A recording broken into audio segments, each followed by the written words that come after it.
धरती से जुड़ी है हर उम्मीद हमारी, धरती से जुड़ी है हर उम्मीद हमारी, कृषि विज्ञान ने बढ़ाई संभावनाएं सारी। नौकरी के अवसर यहाँ अपार हैं, बस ज़रूरत है मेहनत और विचार की यारी। नमस्कार दोस्तों, मैं हूं निशांत और स्वागत करता हूं आप सभी का बिहार एग्रीकल्चर अकेडमी में। दोस्तों, आज का वीडियो काफ़ी इंपॉर्टेंट है आप सभी के लिए और इसका डिमांड काफ़ी दिनों से आ रहा था कि एग्रीकल्चर साइंस में जॉब के क्या क्या अपॉर्चुनिटीज़ हैं उसको सर बता दीजिए। तो दोस्तों, आज के इस वीडियो के माध्यम से एग्रीकल्चर साइंस में कौन कौन से पब्लिक सेक्टर में जॉब्स हैं, कौन कौन से एग्रो इंडस्ट्री में जॉब्स हैं, बैंकिंग में कौन से जॉब हैं, प्राइवेट सेक्टर में कौन से जॉब हैं, अगर कोई स्टार्टअप करना चाहता है, एंटरप्रेन्योरशिप करना चाहता है उसमें कौन से जॉब हैं, इसके अलावा after BSc agriculture central level के कौन कौन से जॉब्स होते हैं, स्टेट लेवल के कौन कौन से जॉब होते हैं। इसके बाद हम लोग ये भी बात करेंगे कि टॉप जॉब्स एग्रीकल्चर में बीएससी एजी के बाद कौन से हैं। दोस्तों, इतना कुछ बताने वाला इस वीडियो में, इस वीडियो को पूरा देखिएगा। देखने सुनने के बाद अपने सभी दोस्तों के पास शेयर भी कर दीजिएगा। दोस्तों, आज का वीडियो काफ़ी इंपॉर्टेंट है, हो सकता है वीडियो थोड़ी लंबी हो जाए, तो प्लीज़ वीडियो को पूरा देखिएगा और देखने सुनने के बाद दोस्तों को शेयर कीजिएगा। जो लोग नए हैं सब्सक्राइब कर लीजिए, यहाँ आपको मिलती रहती है एग्रीकल्चर से जुड़ी हर एक इन्फॉर्मेशन। चलिए फ्रेंड्स, आज की वीडियो को हम लोग यहाँ पे शुरू करते हैं। दोस्तों, सबसे पहले हम लोग बात करते हैं यहाँ पे जॉब अपॉर्चुनिटी के बारे में, जो कि पब्लिक सेक्टर की है, कि पब्लिक सेक्टर में कौन कौन से जॉब्स यहाँ पे आते हैं। तो सबसे पहला जो जॉब यहाँ पे है वो है एआरएस का, ठीक है। लेकिन इसकी हम लोग बात करते हैं योग्यता की, वो आपका जो है पीएचडी प्रोग्राम यहाँ पे रहते हैं, ठीक है। अब कहोगे सर आपने बीएससी एजी बोला, बीएससी एजी के सारे जॉब्स नीचे दिए गए हैं, उसको भी मैं आपको बताऊंगा, पहले आप लोग थोड़ा सा देख सकते हैं। ये पीएचडी प्रोग्राम यहाँ पे जो इसकी एलिजिबिलिटी रहती है, इनका रोल होता है कि conducting agriculture research development, new variety वगैरह जो आती है उसको डेवलप करना, इसका क्या होता है रोल होता है। और जो इसकी रिक्रूटिंग एजेंसी है वो कौन सा है आपका एएसआरबी जो है वो खुद ही है, ministry of agriculture and farmer welfare के अंदर ये वैकेंसी आती है। नेक्स्ट आपका है सब्जेक्ट मैटर स्पेशलिस्ट। ये तो आप लोगों को पता ही होगा, किसी सब्जेक्ट के ऊपर क्या कर सकते हैं आप, स्पेशलिस्ट बन सकते हैं और इनके लिए कम से कम आपके पास मास्टर डिग्री जो है होनी चाहिए, यानी कि एमएससी एजी इसके लिए एमएससी, यानी जो भी सब्जेक्ट आपकी होगी, लेकिन एमएससी आपको मास्टर डिग्री प्रोग्राम आपके लिए यहाँ पे योग्यता हो सकती है। इसके बाद हम लोग बात करते हैं एडीओ की। ये एडीओ की वैकेंसी जो यहाँ पे बीएससी यानी ग्रेजुएशन लेवल के जो जॉब स्टूडेंट हैं वो यहाँ पे अप्लाई कर सकते हैं। मिनिमम जो यहाँ पे योग्यता होगी वो ग्रेजुएशन हो सकती है, ठीक है, जो कि स्टेट एग्रीकल्चर डिपार्टमेंट के अंदर आती है। इसको आप देख सकते हैं, यहाँ पे स्टेट एग्रीकल्चर डिपार्टमेंट के अंदर आती है। अगला असिस्टेंट सॉइल कंजर्वेशन ऑफिसर्स की बात करते हैं। ये जॉब जो आती है ये भी आपका बीएससी बैचलर डिग्री प्रोग्राम पे ही आती है, इसको देख सकते हैं। खास करके जो बीएससी एजी के स्टूडेंट हैं उनके लिए बता रहा हूँ मैं। अब यहाँ पे डाउट आ सकता है स्टूडेंट का, सर हमने तो फॉरेस्ट्री किया है, हमने तो हॉर्टिकल्चर किया है, तो क्या अप्लाई कर सकते हैं। देखो, बीएससी एजी और हॉर्टिकल्चर मैक्सिमम जॉब में अप्लाई कर सकते हैं, जो मैं बताने वाला हूँ इसकी वीडियो में। बाकी अगर आपने कोई अलग कोर्स करके रखा है, आप उसका जानना चाहते हैं क्या है, तो कमेंट कीजिएगा, अगले वीडियो में उसको भी हम लोग कवर करेंगे। लेकिन आज की वीडियो देखिएगा पूरा डिटेल वीडियो, क्योंकि जितने आपके डाउट है ना जॉब के रिगार्डिंग, वो सारा डाउट आपको क्लियर हो जाएगा यहाँ पे।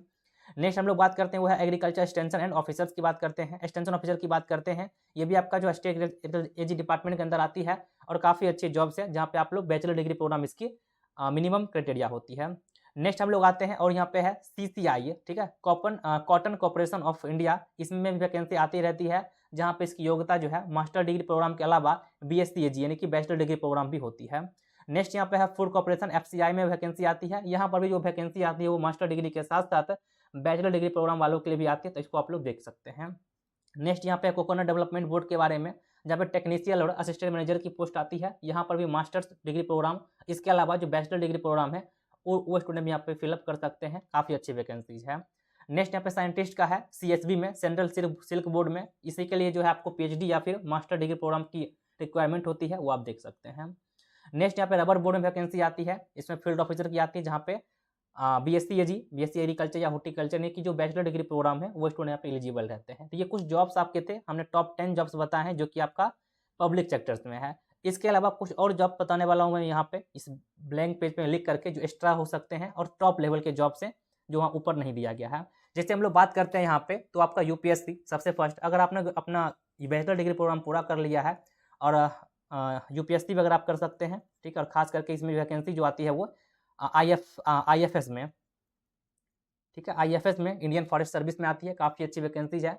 नेक्स्ट हम लोग बात करते हैं यहाँ पे नाबार्ड का, आपने नाम जरूर सुना होगा, नाबार्ड, काफ़ी अच्छी वैकेंसी इसमें आती है। और बीएससी एजी के बाद बता रहा हूँ, और ये सारे जॉब में बता रहा हूँ जो ये आपका ये जो आपके सेंट्रल लेवल के एग्जाम्स हैं, ठीक है। नाबार्ड का हो गया, आरआरबी एसओ का हो गया, आरआरबी, ठीक है, रीजनल रूरल बैंक में वैकेंसी आती रहती है। इसके अलावा आपका एफसीआई में वैकेंसी आती है। इसके अलावा अगर हम लोग बात करते हैं एफसीआई के अलावा, इफको आप लोग जानते होंगे, इफको में वैकेंसी आती रहती है। इसके अलावा एनसीएस में वैकेंसी आती है, NCS क्या है, national Seed corporation, national Seed corporation vacancy आती रहती है। इसके अलावा अगर हम लोग बात करते हैं NFL, नेशनल फर्टिलाइजर लिमिटेड में वैकेंसी आती रहती है। ये कुछ आपके जॉब्स हैं जो कि आपके क्या हैं, सेंट्रल गवर्नमेंट के जॉब्स हैं, जो कि कंटिन्यू प्रत्येक साल वैकेंसी आती रहती है। बस आपको एक्टिव रहना है कि कहाँ पे कौन सी वैकेंसी आती है, और अपना प्रिपरेशन जो है ग्रेजुएशन बैचलर डिग्री प्रोग्राम के बाद करते रहना है, ताकि वैकेंसी वगैरह आई तो आप उसमें एग्जाम देके क्वालिफाई कर सके। तो ये कुछ जॉब्स हो गए जो कि सेंट्रल गवर्नमेंट के हैं। अब बात करते हैं स्टेट के कौन से जॉब होते हैं, इसी में बात कर लेते हैं। स्टेट एग्जाम कौन से होते हैं, अगर स्टेट की बात किया जाए तो एग्रीकल्चर ऑफिसर की बात कर लेते हैं हम लोग सबसे पहले, काफ़ी अच्छी जॉब्स है, ठीक है, फर्स्ट में। सेकेंड अगर हम लोग बात करते हैं यहाँ पे agriculture extension officer, agriculture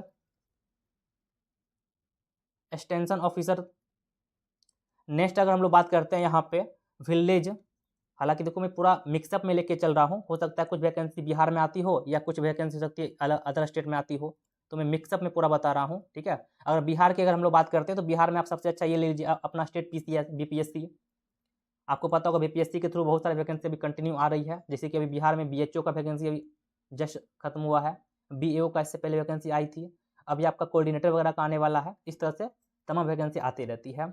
okay, ये स्टेट पे डिपेंड करता है कि उस स्टेट में कितना वैकेंसी आएगी और कौन कौन सी वैकेंसी जाएगी। लेकिन बिहार, जैसे बिहार की हम लोग बात कर रहे हैं तो BPSC ले सकते हैं, ठीक है, स्टेट PCS इसके वैकेंसी बहुत सारे आते रहती है। अभी रिसेंटली बहुत सारी वैकेंसी बिहार में आई थी। इसके अलावा हॉर्टिकल्चर डेवलपमेंट ऑफिसर, ठीक है, HDO लिख लो, हॉर्टिकल्चर डेवलपमेंट ऑफिसर, ये वैकेंसी आती रहती है। इसके अलावा और भी कई सारे वैकेंसीज हैं जो कि अपना अपना स्टेट में कंडक्ट कराई जाती है और कंटिन्यू वैकेंसी वगैरह आते रहती है।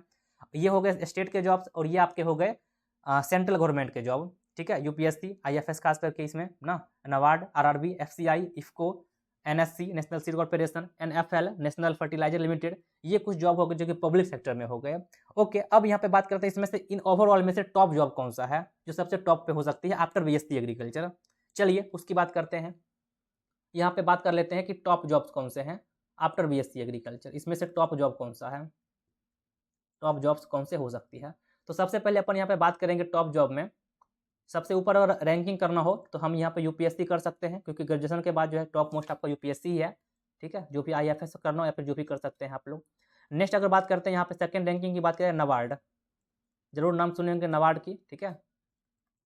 इसके अलावा अगर हम लोग बात करते हैं RRB, ये भी काफ़ी अच्छी वैकेंसी है, अभी जस्ट ये कंप्लीट हुआ है। इसके अलावा अगर बात करते हैं स्टेट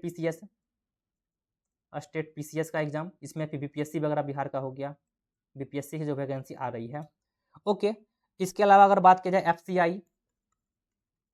FCI गोदाम में वैकेंसी आती रहती है। इसके अलावा अगर हम बात करते हैं FCI के अलावा तो वो क्या हो सकता है आपका, जैसे कि टीचर्स वगैरह का, जैसे यूपी वगैरह में क्या होता है कि TGT PGT बोलते हैं उसको, TGT PGT बोलते हैं ना उसको।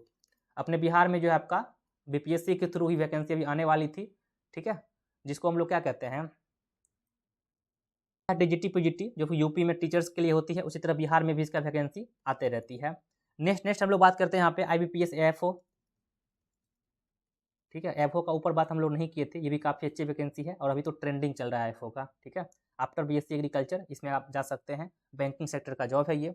नेक्स्ट हम लोग चलते हैं IFFCO, नेक्स्ट अगर चलते हैं तो IFFCO में जा सकते हैं।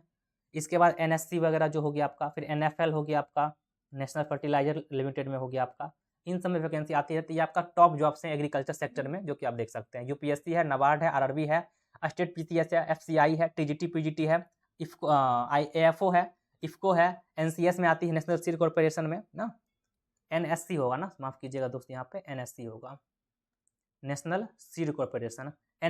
NFL होगा, नेशनल फर्टिलाइजर लिमिटेड। ये आपके टॉप जॉब है एग्रीकल्चर सेक्टर में आफ्टर BSc एग्रीकल्चर। अभी तक हम लोग बात कर रहे थे पब्लिक सेक्टर की, कि पब्लिक सेक्टर में कौन कौन से जॉब्स आते हैं, जो कि आपने यहाँ पे अभी देख लिया है। अब हम लोग बात करने वाले हैं प्राइवेट सेक्टर में। ये तो पब्लिक की बात कर लिए और बैंकिंग की ही बात हम लोग कर लिए हैं। अब यहाँ बात करेंगे प्राइवेट सेक्टर में कौन कौन सी कंपनी है जो कि जॉब वगैरह देती है। तो आगे चलते हैं, हमने कुछ कंपनी जो टॉप के हैं उसको हमने यहाँ से पुट किया है। उससे पहले देख लीजिए बैंकिंग का कौन कौन से जॉब है। देखिए एपेडा में आती है, टी बोर्ड में आती है, एग्रो इंडस्ट्री एंड बैंकिंग दोनों की बात कर रहा है यहाँ पे, एग्रो इंडस्ट्री एंड बैंकिंग की। तो एपेडा है आपका, टी बोर्ड है आपका, NABARD है, ग्रेड एंड ग्रेड जस्ट हमने बोला है, IBPS है, AFO की बात एग्रीकल्चर फील्ड ऑफिसर जिसको हम लोग कहते हैं। इसरो में वैकेंसी आती है आपकी ना, अगर इसरो की वेबसाइट पर चेक करोगे तो वहाँ भी आपका वैकेंसी वगैरह आती रहती है, Indian Space Research Organisation.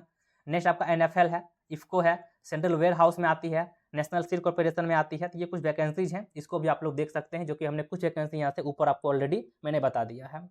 Next हम लोग चलते हैं, बात करते हैं प्राइवेट सेक्टर में कौन कौन से जॉब्स आते हैं और टॉप कंपनी प्राइवेट में कौन कौन सी एग्रीकल्चर सेक्टर में। सबसे फर्स्ट पे सिंजेंटा को हमने रखा है। सिंजेंटा एक नामी कंपनी है जो कि इंडियन मार्केट के अलावा इंटरनेशनल मार्केट में भी अच्छा नाम इसका चल रहा है अभी।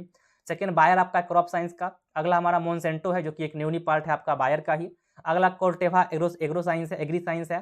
फिर आपका अडामा है, आपका नेस्ले है, ब्रिटानिया है। अभी आपको पता होगा बिहार में ब्रिटानिया का अलग अलग फैक्ट्री या फिर जो भी कुछ है वो लगाई जा रही है। तो इन सब में वैकेंसी वगैरह जो है काफ़ी आती रहती है और यहाँ पे जो रिक्वायरमेंट होती है वो एग्रीकल्चर स्टूडेंट को लिया जाता है। ओके, ये कुछ टॉप कंपनी है जिसको हमने यहाँ पे दिया है। इसके अलावा और भी कई सारे कंपनी जिसको हमने यहाँ पे भी नहीं भी दिया है। नीचे अगर आइएगा आप लोग तो और भी देख सकते हैं, इफ्को है, ठीक है, रेल्स इंडिया है, गोदरेज है, ITC है, इसको आप लोग देख सकते हैं, महिंद्रा है, ठीक है, पेप्सिको है। ये सारे कंपनी है जहाँ पे आप लोग अप्लाई कर सकते हैं आफ्टर BSc एग्रीकल्चर। ये प्राइवेट सेक्टर की बात कर रहा हूँ मैं, ठीक है। BSc AG के बाद प्राइवेट सेक्टर में डायरेक्ट जॉब इंटरव्यू बेसिस पे हो जाती है। नेक्स्ट हम लोग चलते हैं, अगला आपका CGIAR की बात करते हैं, consultative group of international agriculture research की बात करते हैं, जो कि 15 international agriculture research centers work एक साथ काम करती है।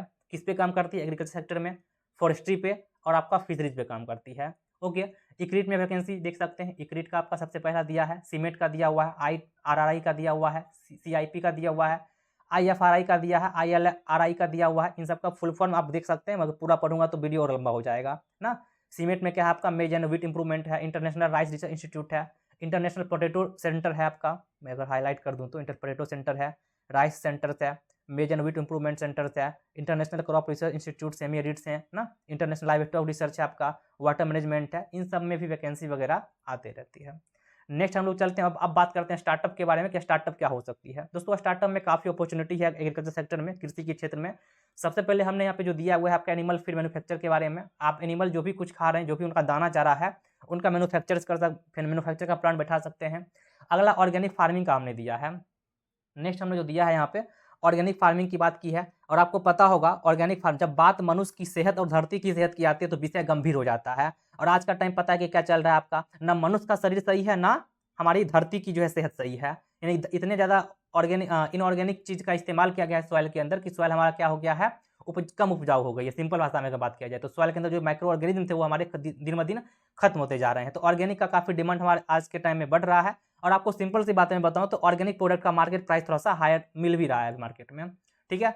अगला एग्रीकल्चरटेंसी सर्विस, ठीक है। फार्मर को जो प्रॉब्लम्स आ रही है उसको आप क्या कर सकते हैं, प्राइवेट रूप से क्या कर सकते हैं, उसको अपना सजेशन दे सकते हैं कि इसके लिए ये करना चाहिए, उस पर आप कुछ फीस रख सकते हैं, जो कि एग्री क्लिनिक का एक पार्ट है। अभी आपने देखा था बिहार में जो है, बिहार के कृषि मंत्री ने कहा था कि बिहार में जो है एग्री क्लिनिक जो है खोला जाएगा, जहाँ पे फार्मर क्या कर सकते हैं, जाकर के अपनी प्रॉब्लम का सोल्यूशन ले सकते हैं, सॉइल टेस्टिंग करवा सकते हैं, एक्सेट्रा। ओके, नेक्स्ट यहाँ पे जो दिया गया आपका प्रोडक्ट प्रोसेसिंग यूनिट, इसका डिमांड काफ़ी ज़्यादा है। और बिहार में अभी कुछ साल पहले बहुत सारे ओपन भी हो रहे थे, बट पता नहीं क्या रीजन था कि बंद हो गए, खुलने से पहले ही बंद हो गए। ओके, यानी कि जो प्रोडक्ट है उनका प्रोसेसिंग यूनिट लगाना, जो ठीक है, ताकि उनको जो है एक अच्छा प्राइस वगैरह मिल सके। आपको जब हम आपको क्लास 12 वगैरह में पढ़ाते हैं या फिर जब जो भी बैच में पढ़ाता हूँ मैं, आप देखते होंगे आपके बुक का एक डेटा भी है कि अपने इंडिया में जो है प्रोसेसिंग यूनिट नाम मात्र का है। जबकि हम लोग बात करते हैं अदर कंट्री की, विदेशों की बात करते हैं, वहाँ पर ये काफ़ी अधिक मात्रा में प्रोडक्ट जो है प्रोसेसिंग की जाती है, जबकि इंडिया में नाम मात्र का किया जाता है।